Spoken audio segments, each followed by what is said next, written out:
তেজপিয়া সপোনে এন্ধাৰে পোহৰে নেজানে নপঢ়ে দিন লিপি আধৰুৱা মৰমে নুশুনে নুবুজে অবুজে কাহিনী শ্ৰুত লিপি ৰঙা মদাৰৰ দৰে বাৰে বাৰে তেজে তেজে বৈ বৈ হাঁহে কান্দে অলকানন্দা অলকানন্দা অলকানন্দা বয়ে থাকা অলকানন্দা অলকানন্দা অলকানন্দা বয়ে থাকা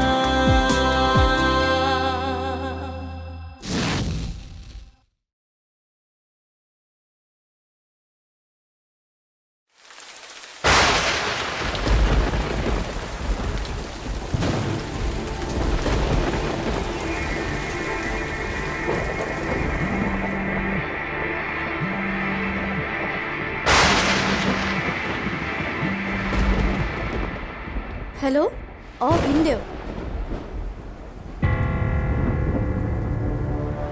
কি নাই নাই সেইটো হ'ব নোৱাৰে মই গৈ আছো নাই নাই ভিনদেউ মই গৈ আছো নন্দিনী শুনচোন নন্দিনী তই এতিয়া যাব নোৱাৰ নন্দিনী মা মই যাওঁ মই যাবই লাগিব নোৱাৰ বাহিৰত বতাহ বৰষুণ বিজুলী ঢেৰেকনি কাল ধুমুহা আহিলেও মই যাব লাগিব মই বিপদত পেলাব নোৱাৰো মা মই যাওঁ নাই নাই নাই নন্দিনী তই এতিয়া যাব নালাগে মা মোৰ কিবা এটা হ'ব বুলি তুমি তাইক কেনেকে এৰি দিব পাৰা তাৰ ওপৰত কি মোৰ একো দায়িত্ব নাই মই আহিছো মা শুনচোন নন্দিনী শুনচোন নাযাবি নন্দিনী নাযাবিচোন বৰষুণ কমিছে মা তুমি চিন্তা কৰিব নালাগে দৰ্জাখন ভালদৰে মাৰি থৈ দিয়া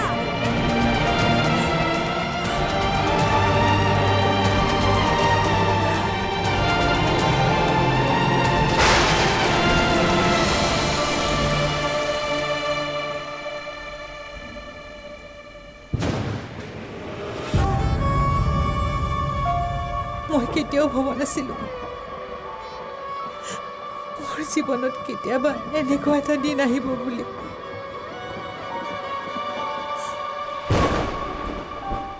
এই মুহূৰ্তত আপোনাৰ অভাৱ বৰকৈ অনুভৱ কৰিছো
তই মই খবৰটো পালোঁ সেইকাৰণে সকলো কাম আধৰুৱা কৰি লৰালৰিকৈ গুচি আছোঁ বুজিছনে কচোন ক ঘটনাটো কি সৰু চিঠি এখনৰ বাহিৰে আমি একোৱেই গম পোৱা নাই মোৰ বৰ চিন্তা হৈছে তাইক লৈ মামা তুমি কেতিয়া আহিলা তোমাৰ কাম কাৰ্বি আংলঙতে চলি আছিলে খবৰটো শুনাৰ লগে লগে গুচি আহিলোঁ কালি ৰাতি আহি পাইছোঁ তই ক'লৈ যাওঁনো মই থানালৈ যাম চাওক পুলিচে কিমানখিনি সহায় কৰে নহ'লে সকলো কাম নিজে কৰিব লাগিব তোমালোকে বাছ আশীৰ্বাদ কৰিবা যা যা যা যা বেচেৰীজনীৰ বৰ কষ্ট হৈছে দিন ৰাতি একাকাৰ কৰি বায়েকৰ সন্ধানত লাগি আছে নাজানো আগলৈ কি হয় ভগৱানে বা কি লিখি থৈছে সকলো ঠিক হৈ যাব তই একো চিন্তা নকৰিবিচোন বাইদেউ মোৰ বিশ্বাস আছে আমাৰ বীৰেনাই কাৰো অপকাৰ কৰিব নোৱাৰে নিশ্চয় সকলোবোৰ লোকৰ স্বাৰ্থত তাই এই সিদ্ধান্তটো লৈছে কাৰণটো কি হ'ব পাৰে মই সেইটোৱে চিন্তা কৰিছোঁ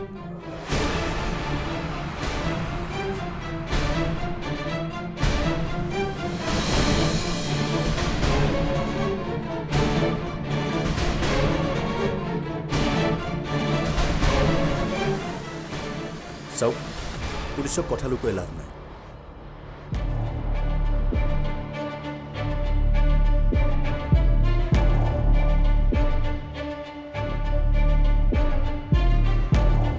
এনেকুৱা কিবা ঘটনা যাৰ বাবে আপোনাৰ মিছেছ ভাঙি পৰিছে ঘৰুৱা অশান্তি কিবা তেওঁৰ মিছকাৰেজ হৈছিল আৰু তেতিয়াৰ পৰাই মানসিকভাৱে ভাগি পৰিছিল বৰ বেয়াকৈ আৰু ডাক্তৰে কোৱা মতে তেওঁ যে আকৌ কেঁচুৱা জন্ম দিব পাৰিব সেয়া আশা কম তেতিয়াৰ পৰা তেওঁ মোৰ পৰা আঁতৰি আঁতৰি থাকিবলৈ ধৰিছিল নিজকে অকলশৰীয়া অনুভৱ কৰিবলৈ ধৰিছিল তাৰমানে আপুনি কোৱা মতে তেওঁ মানসিক শান্তিৰ বাবে আত্মগোপন কৰিছে হয়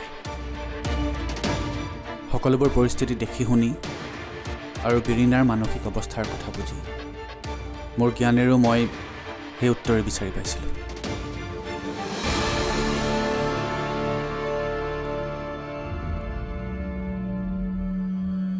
চিঠিখনতো সেই একেবোৰ কথাকে লিখি থৈ গৈছে তেনেহ'লে আমি ইয়াত কি কৰিব পাৰোঁ আমাৰ হাতত একো নাই কোনোবাই ব্যক্তিগত শান্তিৰ সন্ধানত স্বইচ্ছাই ঘৰ ত্যাগ কৰিছে তাত পুলিচে কি কৰিব পাৰে সেয়া তেখেতৰ ব্যক্তিগত সিদ্ধান্ত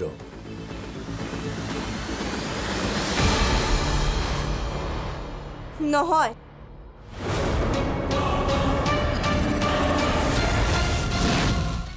অ' বা তই জানই দেখোন মই এইবোৰ কাম নকৰোঁ বুলি প্লিজ মোক মাফ কৰি দে চৰি এইবোৰ ইংৰাজী শব্দ কৈ মোক গলাব নোৱাৰ আৰু ইমান যদি কাম কৰিবলৈ জান যা কৰগে এদিন কাম কৰিলেহে গম পাবি মিউজিকৰ কিমান প্ৰয়োজন হয় এয়া চা না মই কাণত ধৰিছোঁ এইবোৰ নাটক মাৰ আগত কৰিবি মোৰ আগত নচলিব কেনেকুৱা কৰেও এইজনী মই কিবা নোৱাৰোঁ বুলি ভাবিছ যা যা কাম কৰিব জানিলে কৰগে যা মোকনো কিয় খাটনি কৰি আছ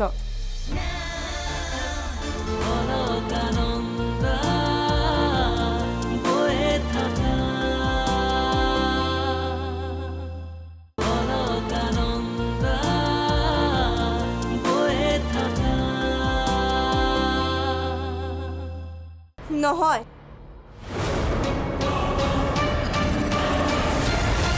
সেয়া তাৰ ব্যক্তিগত সিদ্ধান্ত নহয়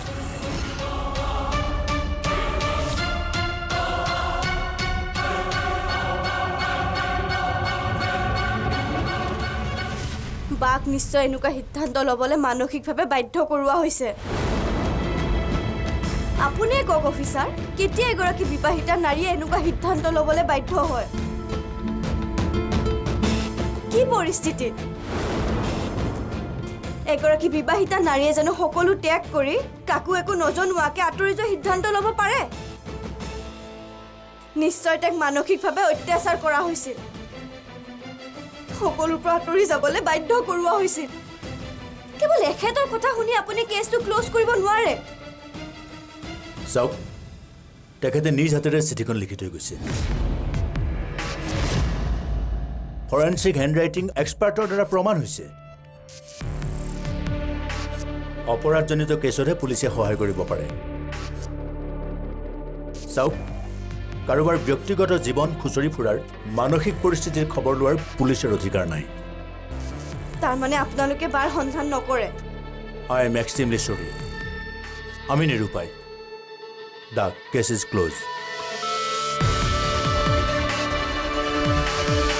চাওক অফিচাৰ আপোনালোকে হেল্প নকৰিলে আমি বীৰেনাক কেনেকৈ বিচাৰি পাম সেয়া আপোনালোকৰ ব্যক্তিগত সমস্যা আপোনাৰ মিছেছে আপোনাক আৰু আপোনাৰ পৰিয়ালটোক স্বইচ্ছাই ত্যাগ কৰি গৈছে মই ব্যক্তিগতভাৱে ভাবোঁ তেখেতৰ নিজৰ জীৱনটোক নিজ ইচ্ছাৰে জীয়াই থাকিবলৈ দিয়ক সেয়া তেখেতৰ ব্যক্তিগত অধিকাৰ বাকী আপোনাৰ ইচ্ছা থেংক ইউ অফিচাৰ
শুনে নেকি কোনোবাই?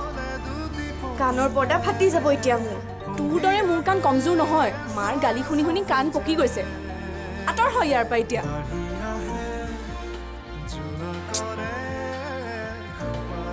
চাওঁ আঁতৰ হ। আৰে মই পঢ়ি আছো। ইমান ডাঙৰকে গান শুনিলে মোৰ পঢ়াত ডিষ্টাৰ্ব হয়। মোৰ তোৰ কথা শুনিবলৈ সময়ো নাই আৰু ইচ্ছাও নাই।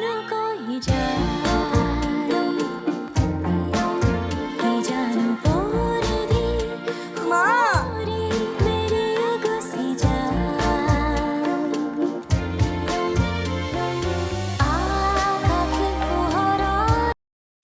মা তাই পঢ়ি আছে, ইমান ডাঙৰকৈ গান বজালে তাই ডিষ্টাৰ্ব নহয় নেকি? উফ, ৰবিবাৰ দিনটোতো এজনীৰ অকল পঢ়া আৰু পঢ়া। বন্ধৰ দিনটোতো মানে এনজয় কৰিবলৈ শান্তি নিদিলে। মাকো গৈ পতাই দিলিগে ন? নিজেতো এনজয় নকৰে, লোককো এনজয় কৰিবলৈ নিদিয়ে। নকৰোঁ মই কাম চাম। ল এতিয়া ক, তাইক কাম কৰিবলৈ দিবি নে তই কৰিবি?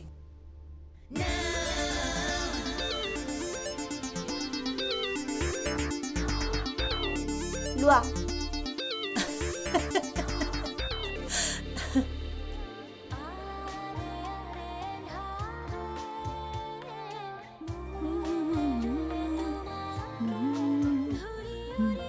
বা অ' বা বা ঐ কি হ'ল অ'? এতিয়া মই পাৰ্চনেল হেডফোনতো গান শুনিব নোৱাৰোঁ নেকি? হেডফোনত গান শুনিব নালাগে, মিউজিক চিষ্টেম আছে নহয়, মই লগাই দিছোঁ। নুশুনো, মোৰ আত্মসন্মান আছে। তই যা ইয়াৰ পৰা, ডিষ্টাৰ্ব কৰি নাথাকিবি মোক। আৰু ঘৰ চাফা কৰগে। অ' বা তই জানই দেখোন মই এইবোৰ কাম নকৰোঁ বুলি। প্লিজ মোক মাফ কৰি দে, চৰি। এইবোৰ ইংৰাজী শব্দ কৈ মোক গলাব নোৱাৰ। আৰু ইমান যদি কাম কৰিবলৈ জান, যা কৰগে। এদিন কাম কৰিলেহে গম পাবি মিউজিকৰ কিমান প্ৰয়োজন হয়। এয়া চা না, মই কাণত ধৰিছোঁ। এইবোৰ নাটক মাৰ আগত কৰিবি, মোৰ আগত নচলিব। কেনেকুৱা কৰেও এইজনী। মই কিবা নোৱাৰোঁ বুলি ভাবিছ? যা যা, কাম কৰিব জানিলে কৰগে। যা, মোকনো কিয় খাটনি কৰি আছ?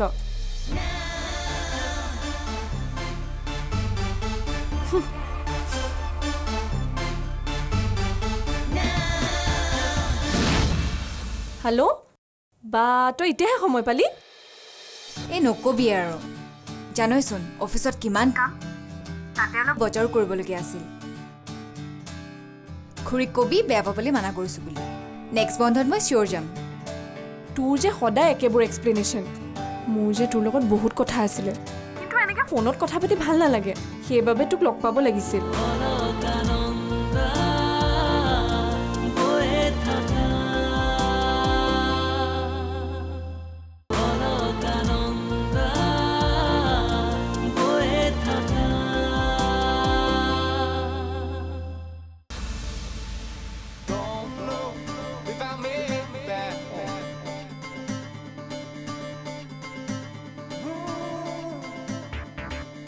কি হ'ল নন্দিনী?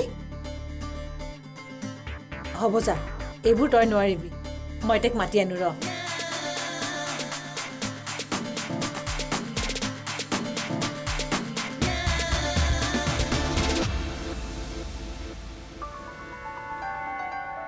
ঐ, তই চাফা কৰিবি নে মই কৰিম ক? অ' নালাগে নালাগে, তুমি কষ্ট কৰিব নালাগে, মই গৈ আছোঁ ৰ'বা। যা তেনেহ'লে সোনকালে। কি হ'ব নহয় এই ছোৱালীজনীৰ লগত।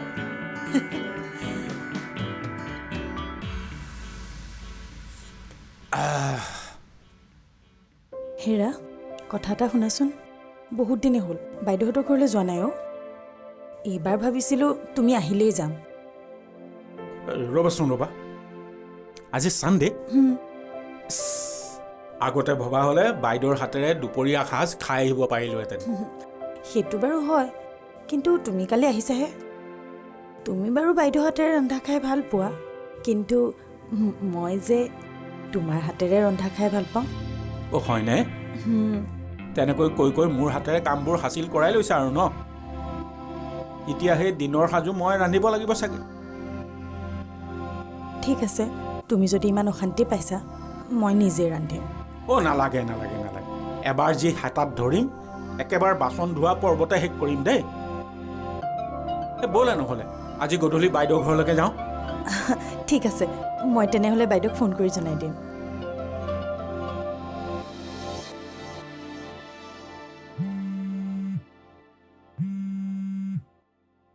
বা অ' বা তোৰ ফোন।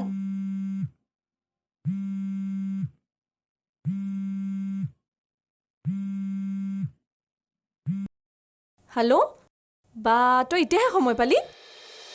এই নকবি আৰু, জানইচোন অফিচত কিমান কাম, তাতে অলপ বজাৰো কৰিবলগীয়া আছিল।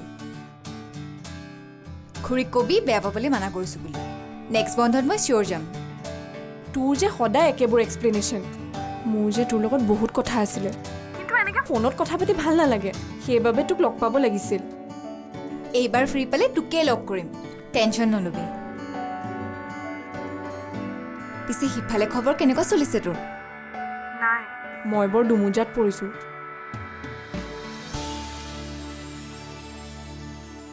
তইতো জানই মই তোক গোটেইখিনি কথা ক'বলৈ পালে শান্তি পাওঁ। অঁ বুজিছোঁ দে। ঠিক আছে দে, এতিয়া মই ৰাখোঁ, মামাহঁত আহিছে চাগে। ঠিক আছে দে। তই মোক ফ্ৰী হ'লে কল এটা কৰিবিচোন। ঠিক আছে বাৰু, হ'ব দে। ঠিক আছে দে, বাই বাই।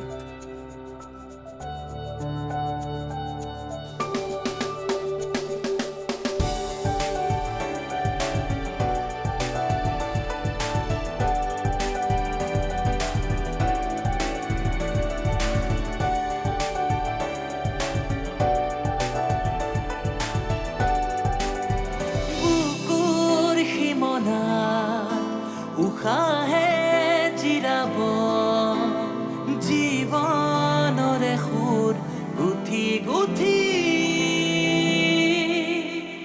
চকুৰ মোহনা আদৰে হাঁহিব, হেঁপাহৰে ৰং আঁকি আঁকি উকা ফাগুন